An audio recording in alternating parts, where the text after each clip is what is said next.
When it comes to investment advice, there's certainly no shortage. Some good, some not so good. But our guest today says it all boils down to just one simple tip, especially for women. I'm not here to tell anybody how to invest. I'm here to tell them, do it. Just start, because I really believe investing changes lives.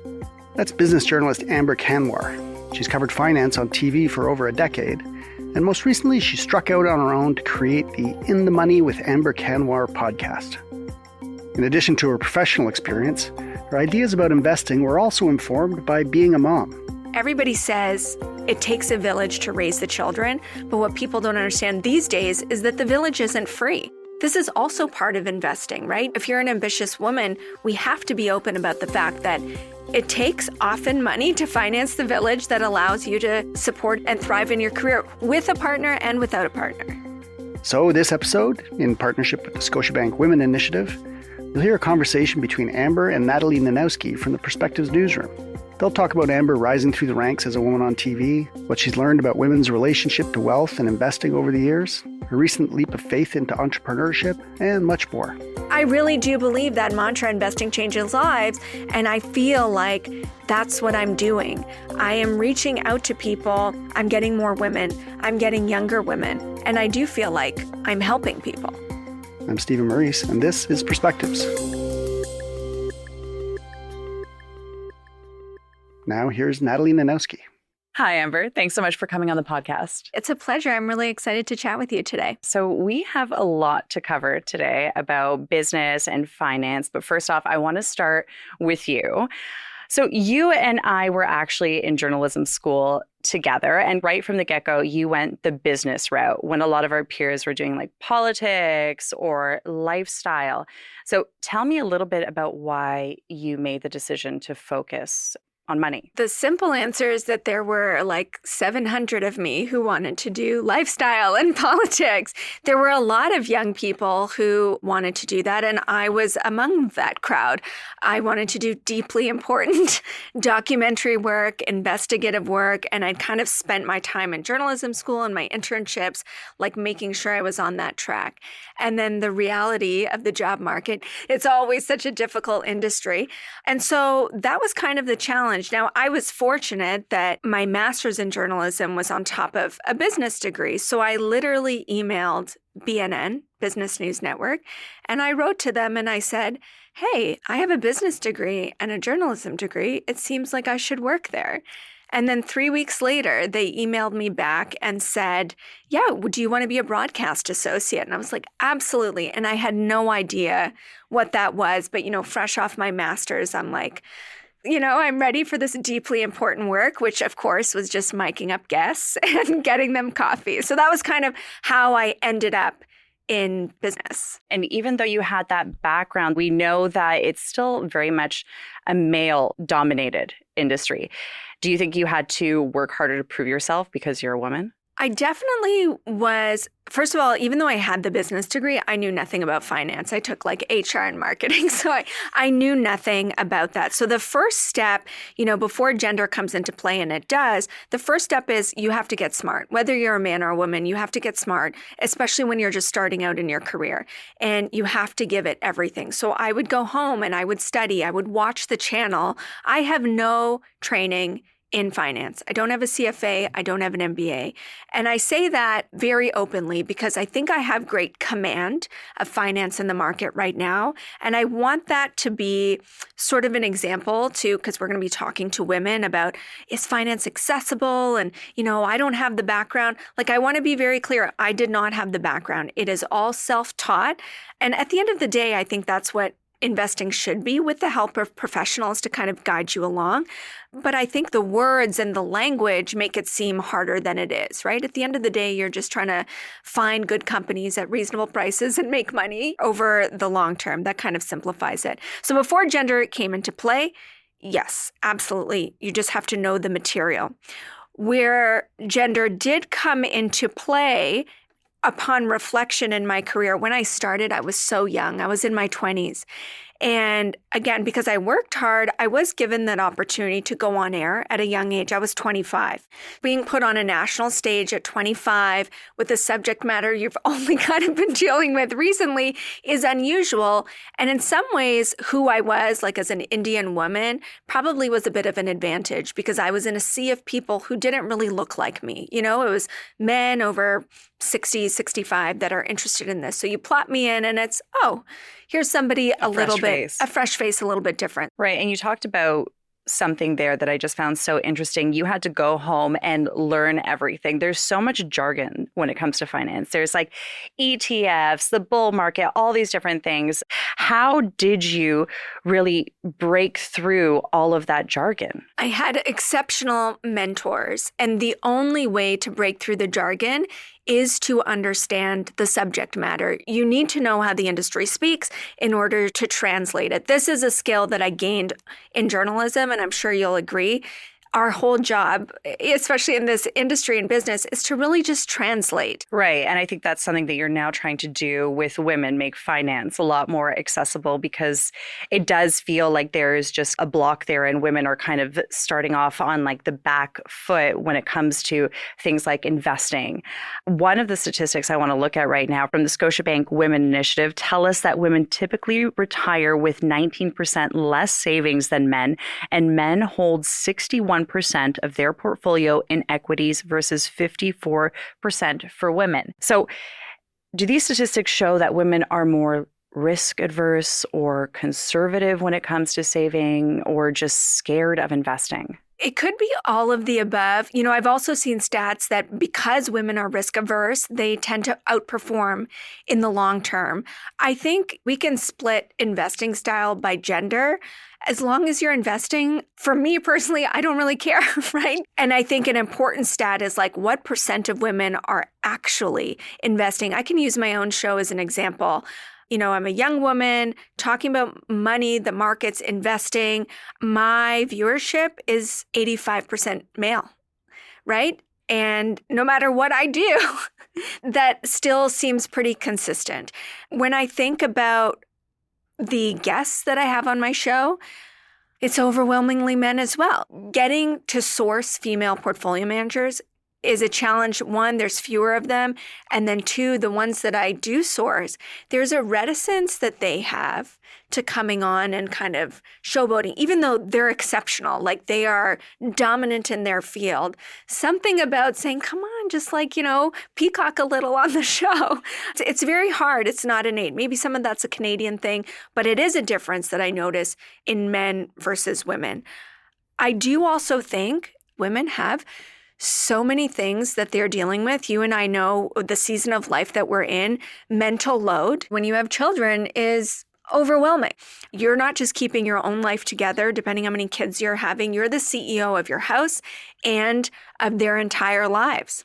If you have a partner who says, oh, you know, I'll just handle the investing, you're like, thank God. Like, great, right? Yeah. So part of it is just the load that women have to carry in a particular point of their life that in a lot of ways sets them behind. And we see it show up in career. We see it show up in pay. So it makes sense that it would show up in investing. And I thought, me being a woman doing this podcast, like that is the message. That will be enough to entice women. But partly, you know, why I'm here and why I like the Scotia Women Initiative is that it really is about so much more. To your point, women are probably doing things differently. Client relations probably need to be done differently. They probably need somebody to tap them on the shoulder and say, hey, I see you're working really hard and you must be taking on a lot. Do you want me to handle this for you and show you it's going to be successful? Like, here's the path. So do you think that women just need the extra education, or do we just need the time to be able to dive into it? Because I know myself, in my free time, I'm not looking up ETFs or which companies are outperforming others when it comes to investing. I think we need to see more women doing this kind of work. That old, you can't be what you can't see. So that's a slow way to incept. You know, over years, you see women doing this, taking up space. That makes more and more women feel like, okay, this is for me. I'm sort of in a phase of life where I'm done telling women what they should do and how they should be. I think that they're enough. Women as a whole, we're doing enough. We're more than what we should be. And so if you're a financial institution, This is a class of society that is extremely capable, that in many instances is over-earning. Increasingly, women are becoming breadwinners. So why is your client relation strategy to go golfing? You know what I mean? And it's only because like golfing is so acceptable. It's an acceptable part of work. And the stats are very clear. It's like largely a male thing. And most women in our season of life can't take 4 or 5 hours at any point in the day. It's very challenging. But whoever gets that right, obviously Scotia is doing that with its Women Initiative, like whoever gets that right will win because the stats are changing. Women are controlling the purse, and it's inevitable that investments will follow. So it's less about what women need to do and more about these companies understanding this market is right there. Right. Go after them, help them, and they need to be helped in a different way than maybe what you've been typically doing. So I think it's more about just the outreach because it is there. We're educated, we've got the funds, but maybe nobody's tapped us on the shoulder and said, hey, you know, you could be doing this. And this is what your life could be, and you could be in control of it. I feel like we're seeing that now more with our generation than maybe with our mother's generation. As millennial women, we're better educated, as you mentioned. And I think we're having more interest in stocks and taking control of our money. Is that something that you're finding? Well, I came from a different background. My mother was a CEO, and she started her own company at 26. So why I'm a real, like, trailblazer. My mom was also an entrepreneur, so I had that in me too. Bra-burning feminist is because I saw it done. I also saw the reality of what was needed. We had nannies growing up. She could not build, a multi-million-dollar business without that. Did I feel like I didn't have access to my mother? Absolutely not. I have no greater affinity for my nannies than I do my mother. My mom always said, balance is, when work needs you, you're at work. When kids need you, you're with your kids. If both need you, you default to your kids. People would say to her, well, what if you miss their first steps? And she would just say, well, the first step is when I see it. You know what I mean? So I saw what it took to kind of break yourself free of society's norms. And everybody says it takes a village to raise the children. But what people don't understand these days is that the village isn't free. This is also part of investing, right? Young women need to understand that if career, if executive ranks, if entrepreneurship is where you think you're going to go, plus you want a family, you need to understand that if you don't have your own family around, if you want to do both, you're going to need access to care, childcare, whether it's daycare, and I know daycare has gotten a little bit more affordable, but if you're traveling all the time and if you've got different needs and you need somebody in the home, or if you don't want to take a year off and you need to go back, you need to think about all of those things. And investing is where you can be empowered versus letting the circumstances dictate where you can go.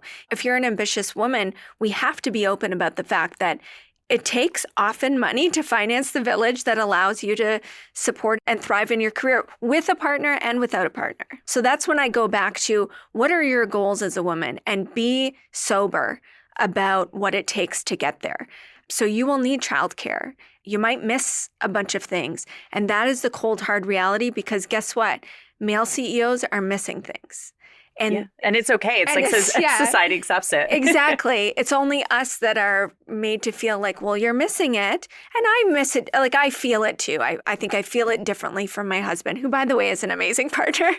But you just have to be very clear about if that's the job you want, there are things that are going to have to happen in your life to make that possible. So do you see differences in how men and women invest? I think personally, I do care less about what is your approach when you're in there? That's between you, your goals, and your financial advisor. But as long as you're doing it and it feels accessible, I think that's the first step. I really believe investing changes lives, right? Your money working for you, you're also working, and squirreling it away and trying to build whatever it is your financial goals are.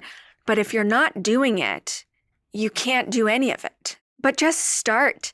Just open up that account and just start. Even if it's very simple, you can start with $50. You can start with $20. It's never been easier to start investing. Just start. Mm-hmm. Learn along the way. Have an experimental portfolio where you can make those mistakes.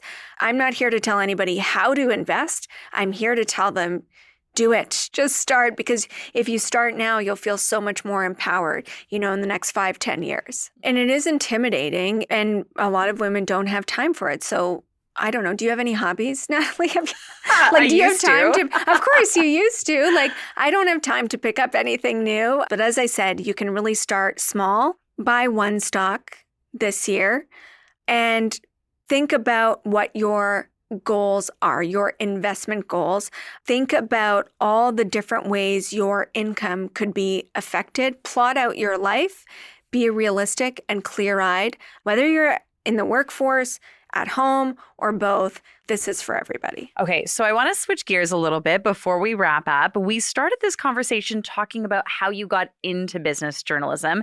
And recently, you started another chapter. In November, you left your successful career in TV and set off to be an entrepreneur and start your own podcast. Why did you do that? Some days I still ask myself, why did I do that? One part of it had to do with me being a mother and just needing flexibility in my life. And I want to emphasize that I got flexibility, but I did not get less work. I am working harder than I ever have, because in my own company, I had to do everything. I had to get the cameras. I have employees that I have to take care of. I have to make sure the bathrooms have toilet paper. Just there's no infrastructure and you have to build it.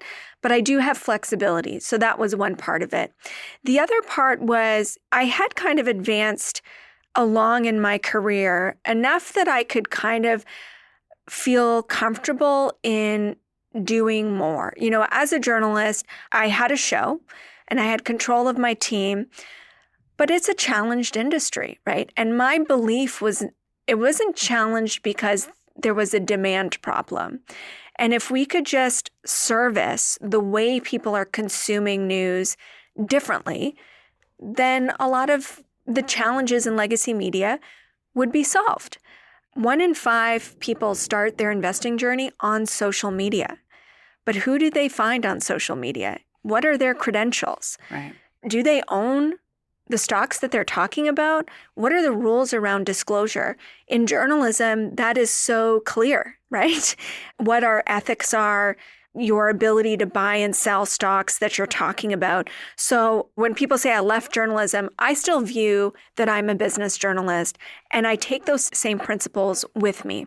But then I'm also able to go into a social media strategy that was just me. I could decide, right? I didn't have to go through layers of bureaucracy, and I could just see what hits. It takes a lot of experimentation, right? It was the ability to kind of have full control, creative control, but then also kind of make decisions and see, can I affect change? Can I be in charge of my own destiny and my own growth?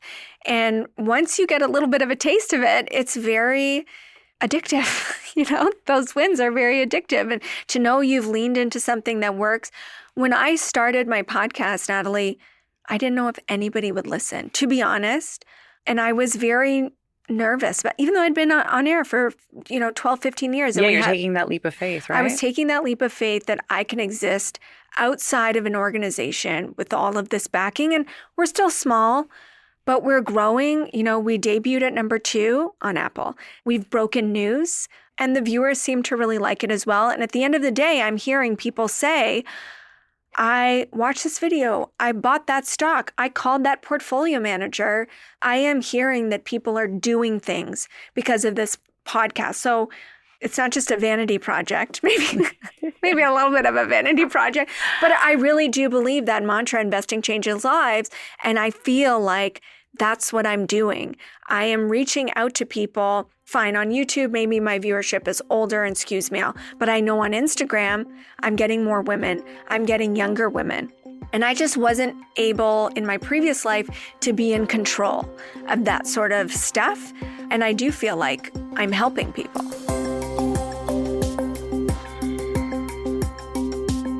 Amber, thanks so much for chatting with us today. It was such a pleasure. Thank you so much. As you can see, I'm very passionate about this topic, and I think it's so important that you guys are making space for it. I've been speaking with Amber Kanwar. She's a business journalist and host of In the Money with Amber Kanwar. The Perspectives podcast is made by me, Natalie Nanowski, as well as Armina Lagaya, Stephen Maurice, and our producer, Andrew Norton. There's a lot to consider when planning for your future. Discover Scotia Wealth Management's total wealth planning process and how it can benefit you. Learn more at scotiawealthmanagement.com. Thanks for listening.